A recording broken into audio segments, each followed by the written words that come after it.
स्वागत है। मैं हूं आपके साथ शिखा शर्मा। जागते रहो में आज हम आपको सबसे पहले दिखाएंगे तस्वीरें LAC की, जहां भारतीय वायुसेना ने अपना दम दिखाया है और इसको देखकर चीन के होश उड़ जाएंगे, चीन की टेंशन बढ़ जाएगी। भारतीय वायुसेना ने दिखाया है कि कितनी उसकी ताकत है और हर स्थिति से निपटने के लिए वो कितनी तैयार है।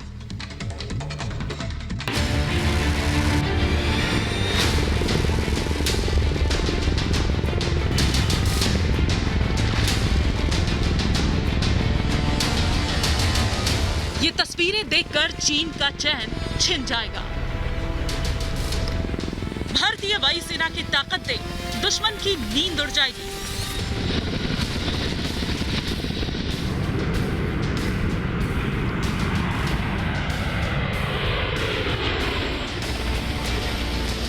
ये तस्वीरें LAC के न्योमा इलाके की है। ये इलाका चीन से सिर्फ 25 किलोमीटर दूर है।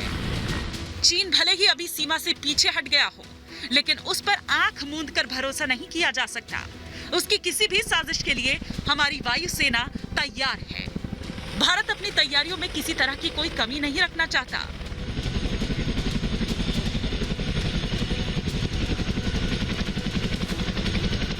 तेरह 13,500 फीट की ऊंचाई पर वायुसेना के लड़ाकू हेलीकॉप्टर और जहाज अपना रण कौशल दिखा रहे हैं।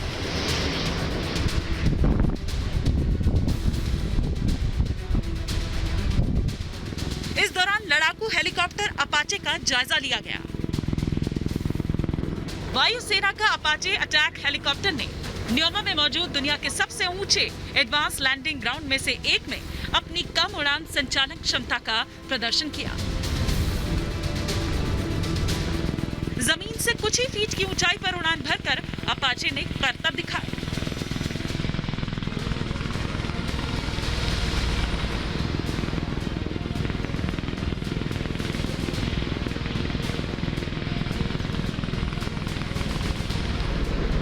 लद्दाख में कम ऊंचाई पर उड़ने से ये हेलीकॉप्टर चीन की रडार की पकड़ में नहीं आएगा। सभी हेलीकॉप्टर्स के लिए इतनी कम ऊंचाई पर उड़ान भरना मुश्किल है। अपाचे लद्दाख क्षेत्र में पिछले साल मई जून से काम कर रही है। अपाचे को अपाचे गार्डियन हेलीकॉप्टर के नाम से भी जाना जाता है। ये हर मौसम में हमला करने की क्षमता से लैस हेलीकॉप्टर है। ये हेलीकॉप्टर कम ऊंचाई पर पेड़ों और पहाड़ों के बीच भी उड़ान भरकर दुश्मन को नेस्तनाबूद कर सकता है।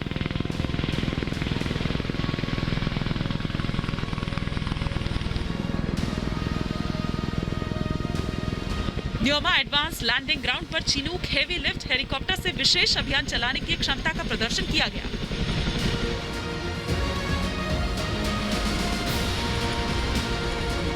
भारतीय वायुसेना के विशेष बलों ने चिनूक हेवी लिफ्ट हेलीकॉप्टर यहां उड़ाया।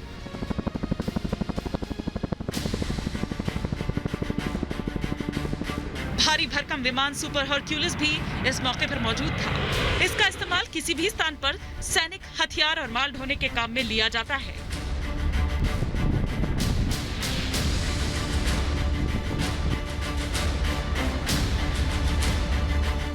Neoma Advanced Landing Ground has a strategic importance due to its close proximity to line of actual control.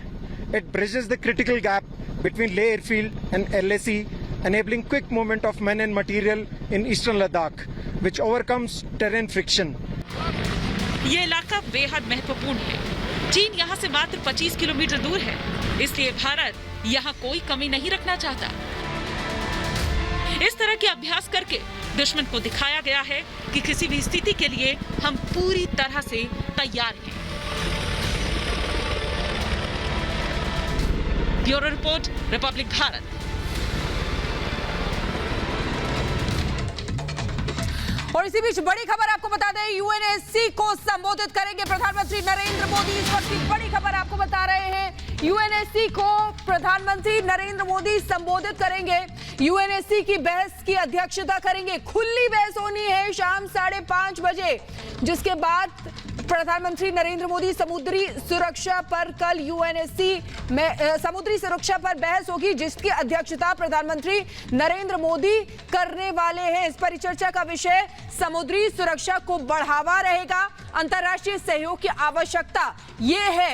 प्रधानमंत्री कार्यालय ने ये भी वहां से पता चला है कि किस तरीके से इस बैठक में यूएनएससी के सदस्य देशों के राष्ट्राध्यक्षों और सरकार के प्रमुखों और संयुक्त राष्ट्र प्रणाली और प्रमुख क्षेत्रीय संगठनों के उच्च स्तरीय विशेषज्ञों के भाग लेने की भी उम्मीद है। और आगे बढ़ते हैं और बात अफगानिस्तान की करते हैं, जहां तालिबान का दावा है कि उसने देश के 2 और सूबों की राजधानियों पर कब्जा कर लिया है। उसमें एक है कुंदूज शहर, जहां से भयंकर लड़ाई की तस्वीरें सामने आई हैं, और इसी बीच अमेरिका के B-52 बॉम्बर अफगान सुरक्षा बलों की सहायता के लिए पहुंच गए हैं।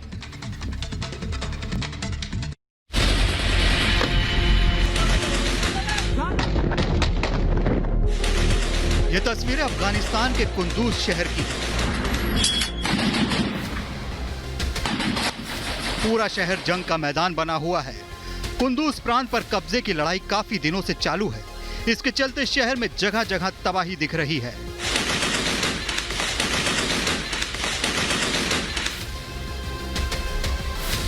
तालिबान का दावा है कि उसने कुंदूज शहर पर कब्जा कर लिया है। शहर में जगह जगह तालिबानी आतंकी देखे जा सकते हैं। तालिबान शहर के मुख्य चौराहे तक पहुंच गए हैं। भीषण बमबारी हो रही है। हाहाकार मचा हुआ है। कुंदूज अफगानिस्तान का 6वां सबसे बड़ा शहर है। देश के उत्तर पूर्वी इलाके में मौजूद है ये शहर। अगर तालिबान का ये दावा सच है कि कुंदूज शहर पर उसका कब्जा हो गया है, तो ये अब तक उसके नियंत्रण में आने वाला सबसे अहम शहर होगा।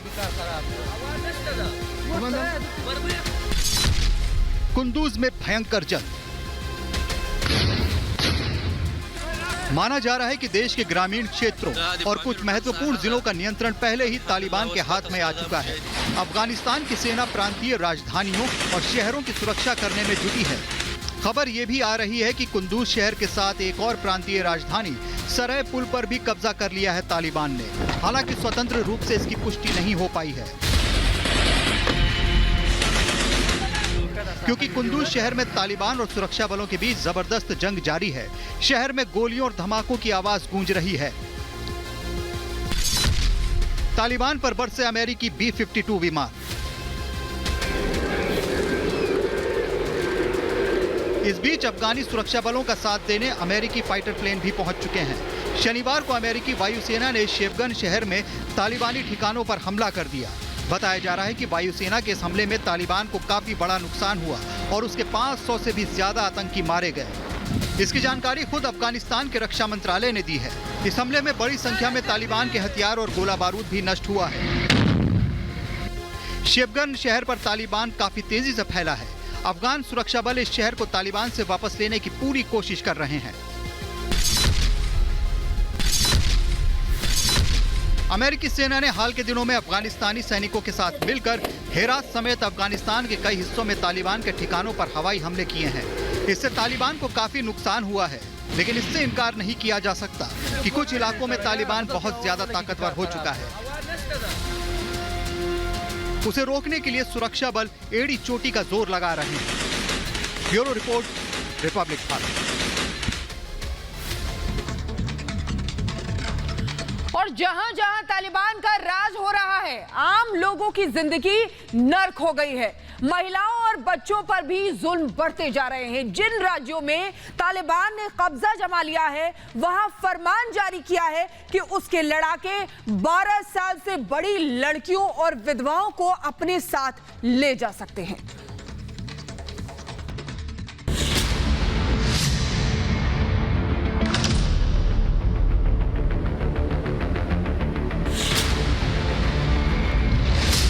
जहां पहुंचा तालिबान, वहां मचा कोहराम।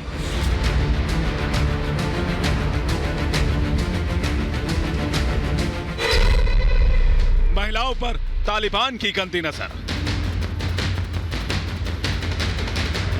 आतंक का वो नाम है तालिबान, जिसके आने की आहट से ही लोग कांपने लग जाते हैं। लोगों को याद है 20 साल पहले वाला तालिबान शासनकाल, जब अफगानिस्तान में खून की नदियां बहा करती थी।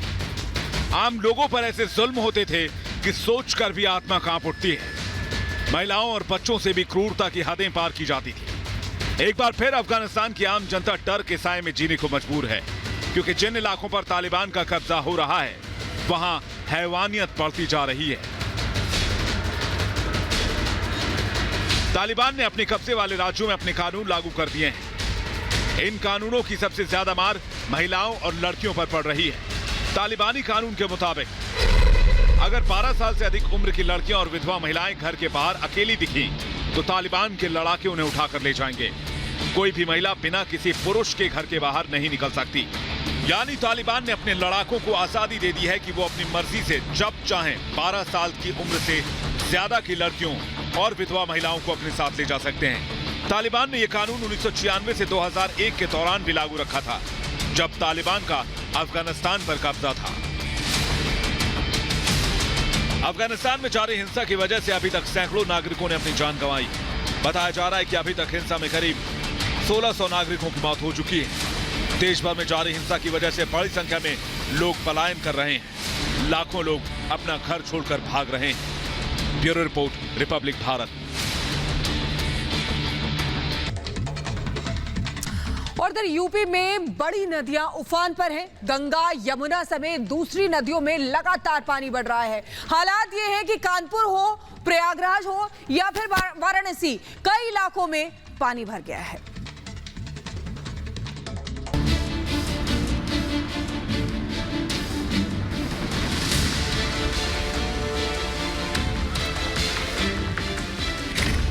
तेजी से बढ़ रहा गंगा यमुना का पानी, शहरों में आ रहा नदियों का पानी, यूपी के कई शहर पानी पानी।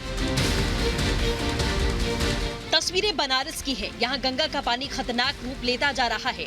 मणिकर्णिका घाट पर गंगा का पानी इतना बढ़ गया कि घाट पर अंतिम संस्कार करना मुश्किल हो रहा है। बढ़ते पानी के कारण अब मणिकर्णिका घाट पर छतों पर शवों का अंतिम संस्कार किया जा रहा है। आम दिनों में मणिकर्णिका घाट पर अंतिम संस्कार के लिए 2.5 से 3 घंटे का समय लगता है, लेकिन अब उन्हें 6 से 8 घंटे तक का इंतजार करना पड़ता है। बहुत ज्यादा है भाई साहब, बाढ़ बहुत ज्यादा है और बाढ़ की वजह से हम लोग को बहुत दिक्कत हो रहा है। पहले हम लोग आ जाते थे पूरे घाट तक और लास्ट चिता वहाँ जलता था। अब तो लास्ट ऊपर जल रहा है। 2-2, 3-3 घंटा वेटिंग हो रहा है भैया। 2-3 घंटे इंतजार करना पड़ रहा है। बाढ़ बहुत एकदम सबको बेहाल कर दिया है। सब अस्त व्यस्त हो गए हैं और मुर्दा फूकने वाले एकदम परेशान हैं। नंबर पर नंबर लग रहा है और अभी तक मतलब 2-3 घंटा हो गया, अभी नंबर नहीं आया और आने के लिए भी रास्ता भी नहीं है। संगम नगरी प्रयागराज भी पानी पानी हो रही है। तस्वीरें देखकर समझा जा सकता है कि कितना बुरा हाल है। शहर के अंदर पानी इतना भर गया कि जहां गाड़ियां, मोटरसाइकिलें चलती थी, वहां अब नाव चलाई जा रही है।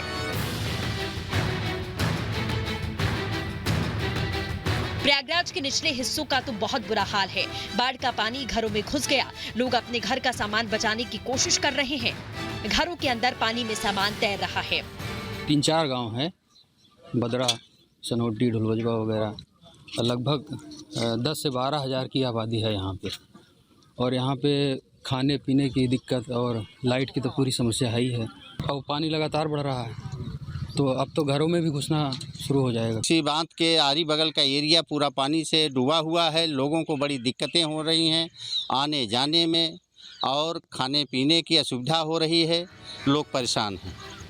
हाल कानपुर में भी बेहाल है। ये तस्वीरें नारायणपुर घाट की हैं। यहाँ पानी का खतरनाक स्तर पहुँच चुका है। गंगा नदी में पानी का स्तर लगातार बढ़ता जा रहा है। कानपुर में गंगा बैराज से छोड़े गए करीब 2.5 लाख क्यूसेक पानी से घाटों की सीढ़ियों पर पानी भर गया है। लोगों को नदी के पास न जाने की चेतावनी दी गई। कानपुर के देहात इलाके में भी पानी घुस चुका है। गंगा का जो है जल धारा प्रभाव काफ़ी बढ़ता जा रहा है और पहले की अपेक्षा कई सेंटीमीटर पानी यहाँ बढ़ गया है। पानी बढ़ गया घाट पर, बहुत पानी दिख रहा है और घाट पूरा डूबने जैसा, मतलब पूरा किनारे पे पानी आ गया है और पानी बहुत जा रहा है अभी। यूपी के कई इलाकों में पिछले कुछ दिनों से तेज बरसात हो रही है, जिसकी वजह से नदियों में पानी का स्तर बढ़ गया है। बारिश के बाद शहरों की स्थिति बदतर होती जा रही है। ये कृष्ण जन्मभूमि मथुरा है, जहां तेज रफ्तार के साथ बारिश का हाल देखिए। इसके बाद विश्व प्रसिद्ध बांके बिहारी मंदिर मार्ग पर भी जल भराव है। सड़क गंदे नाले जैसी दिखने लगी है। Bureau report, Republic Bharat. इधर यूरोपीय देश ग्रीस के कई इलाके भयंकर आग की चपेट में हैं। जंगलों में लगी इस आग ने विकराल रूप ले लिया है। कई शहरों पर इस आग का खतरा मंडराने लगा है।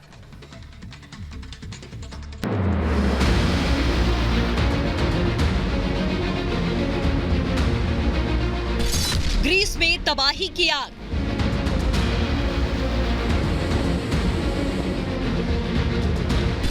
जंगलों में आग ने मचाया तांडव। ये तस्वीरें यूरोपीय देश ग्रीस की हैं, जहां पिछले कुछ दिनों से जंगलों में लगी आग से हाहाकार मचा रखा है। जंगलों में लगी आग पर 5 दिन बाद भी काबू नहीं पाया जा सका। लपटें कम होने की जगह बेकाबू होती जा रही है। आग की वजह से अब शहरों पर भी खतरा मंडराने लगा है। दूर दूर तक धुएं के बादल फैले हुए हैं। आग की लपटें दूर से देखी जा सकती हैं। कई जगह ये लपटें इतनी तेज हैं कि समुद्र तट के पास पहुंच चुकी हैं। आग बुझाने की कोशिशें फिलहाल नाकाम साबित हो रही हैं। राजधानी एथेंस समेत 6 बड़े शहरों को अलर्ट पर रखा गया है। जंगल की आग के कारण शहरों पर खतरा मंडरा रहा है, तो वहीं यह आग देश के दूसरे सबसे बड़े द्वीप ईविया तक पहुंच गई है। इसके कारण द्वीप का आधा हिस्सा अलग थलग पड़ गया है। जो लोग फंसे हुए हैं उन्हें निकालने की कोशिश की जा रही है। घने जंगलों के बीच रास्ता बनाने के लिए बुलडोजरों का इस्तेमाल किया जा रहा है। अब तक सैकड़ों लोगों को आग प्रभावित इलाकों से बाहर निकाला गया है। हजारों लोग अपने घर छोड़कर सुरक्षित स्थानों की ओर जा चुके हैं। बताया जा रहा है कि ग्रीस में कई इलाकों में तापमान 45 डिग्री के पार पहुंच चुका है। इसके चलते जंगलों में आग लग गई। बताया जा रहा है कि पिछले कई दशकों में ग्रीस में इतनी गर्मी कभी नहीं पड़ी। इस खतरनाक आग की चपेट में आने से बड़ी संख्या में घरों को नुकसान पहुंचा है। लोगों के व्यवसाय चौपट हो गए। हालांकि कितना नुकसान हुआ इसका आकलन अभी तक नहीं हो पाया है। Bureau report, Republic Bharat.